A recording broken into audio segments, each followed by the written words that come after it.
The day after my 29th birthday, everything changed. This is about why I've been gone for 2 years, and just to reintroduce myself. So I did get married, and I went through emergency brain surgery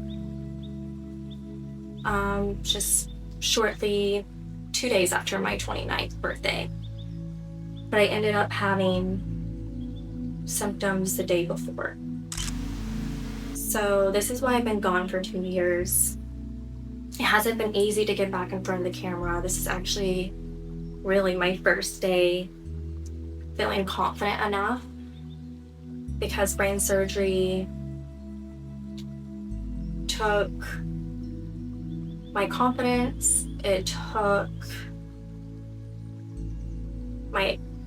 sometimes my speech messes up too, so I wasn't so confident with speaking. But I've recently been asked to speak at events, so that's a milestone for me to public speak. I never would have seen myself doing that. I'm also writing my own book, my first book, about my whole experience in more detail.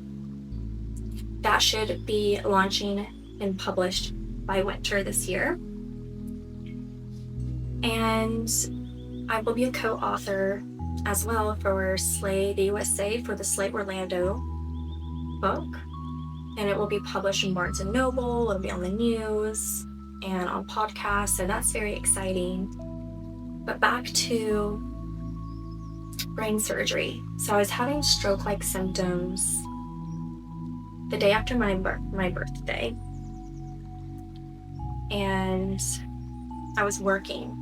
I was an executive for a company, which I won't say for legal reasons, but they treated me terribly and still owed me money, but I had no insurance, because insurance at the time was $1,500 a month per person, so me and my husband each, and we couldn't afford that.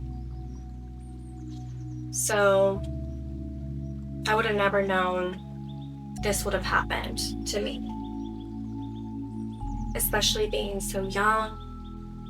And when I was having the side effects, I was just thinking maybe it was the 2 margaritas I had the night before causing these stroke-like symptoms. And I was so healthy, and I just couldn't understand why I was having these symptoms the way I was having them. I woke up around 10 a.m. April 23rd, 2024, with my left leg completely numb.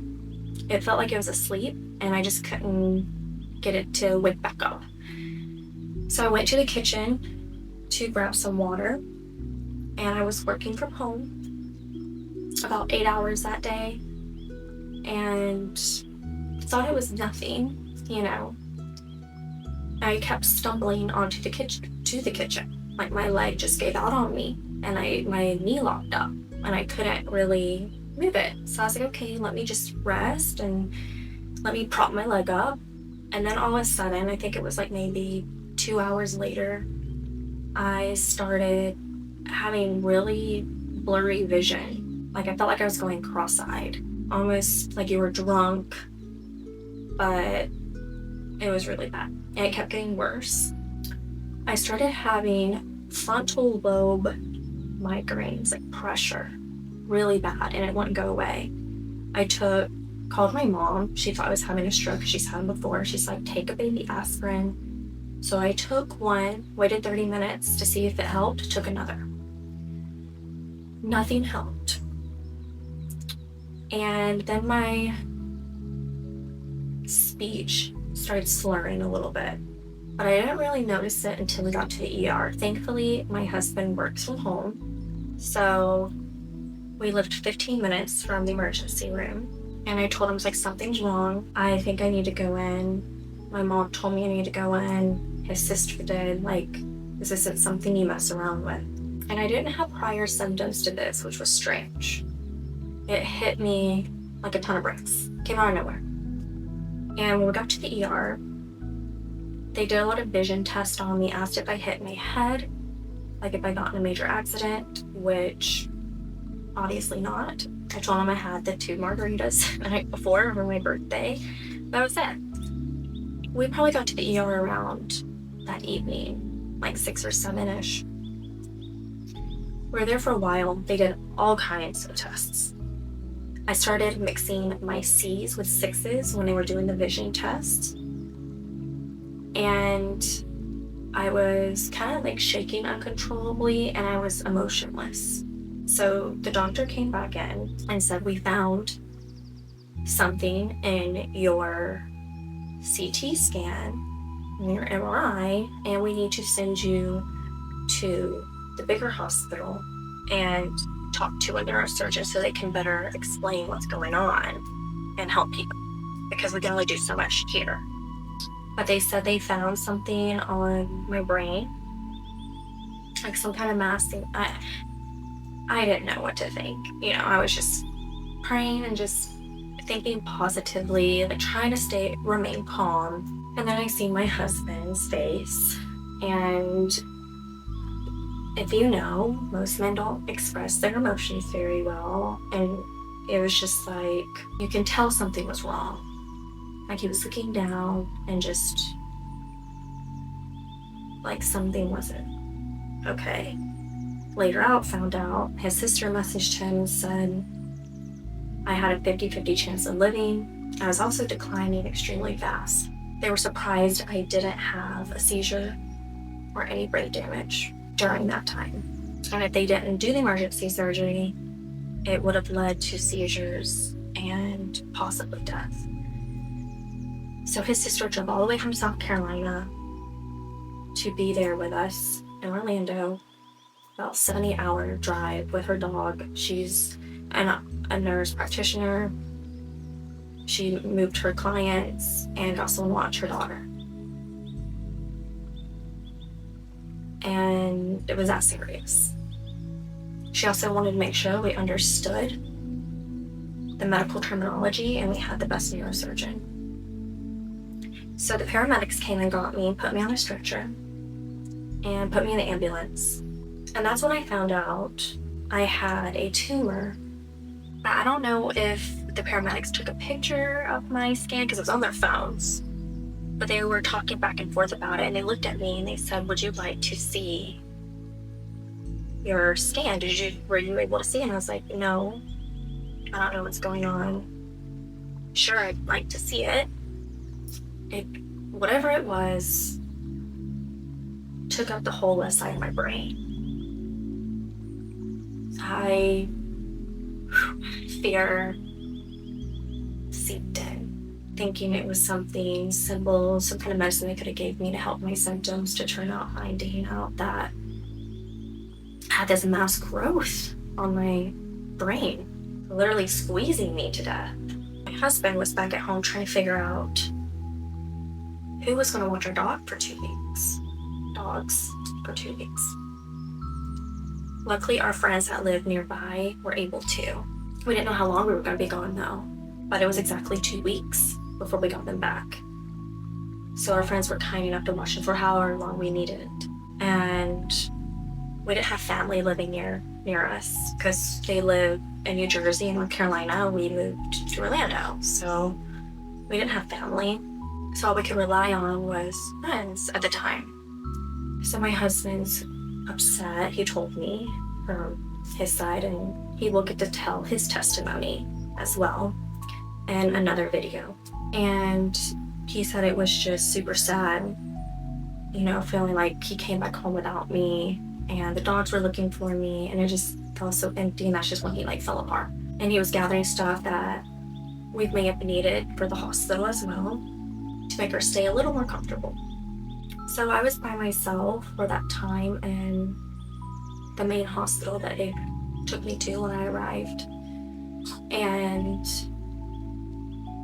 the neurosurgeon honestly didn't come in till the following day. This is why I didn't have brain surgery till the day after, because it was late at night. He wasn't in, And they wanted to do it first thing in the morning, but they pushed it back to like, I think my surgery was scheduled for 10 a.m., but they pushed it back to I think almost noon or 1 p.m. because they had to get someone else in before me. I don't know. So when the neurosurgeon did come in and his team came in to show me my scan, they said I had 2 brain tumors, not just one. So next week I will be sharing more into depth about the surgery, the healing process and recovery. This will be a series actually. So make sure to subscribe to keep updated and to follow along this journey. I'm sharing this in hopes that it will help someone else, because I didn't have this when I was going through it, and it was so terrifying. So lonely, and it was the most scariest thing I've ever went through in my entire life. I'll also be going over my marriage, why we got married, why we didn't have a wedding. But this is why I've been gone for 2 years. It's just been a whirlwind of things. There's been so much that has happened. Scary things, but so many beautiful things that came out of it too. I tell people all the time, if I had to go through it again to help someone or be the person I am today, as horrible as it is, I would. Because I'm finally becoming the person I always dreamt of becoming. But honestly, by God's will, it's way better than I could have imagined it to be, which I will go over more as well in my series. But I have changed so much for the better, and I cannot wait to tell you more of things that have changed, why they changed. But what I will say is God moved in miraculous ways, and how I knew he was there the entire time during all of this was how it happened. I had the #1 neurosurgeon in all of Florida, and I ended up at a Christian hospital where they prayed over me. I had the nicest healthcare stuff I've ever had in my entire life. I've never seen anything like it. And he just happened to have an opening the time I needed it, the only one. So tell me that is not God. Oh wait, because that's crazy. And another thing I will say before I end this video, it's not genetic. Love you guys. Thank you so much for watching. Please make sure to subscribe. And eventually I will have a whole playlist just on this series as well for you once they're all launched. And I cannot wait to share more of my journey with you. Share this with someone that needs it, needs hope, encouragement, and a little faith. Everything will be okay in the end. Bye guys, thank you so much for watching.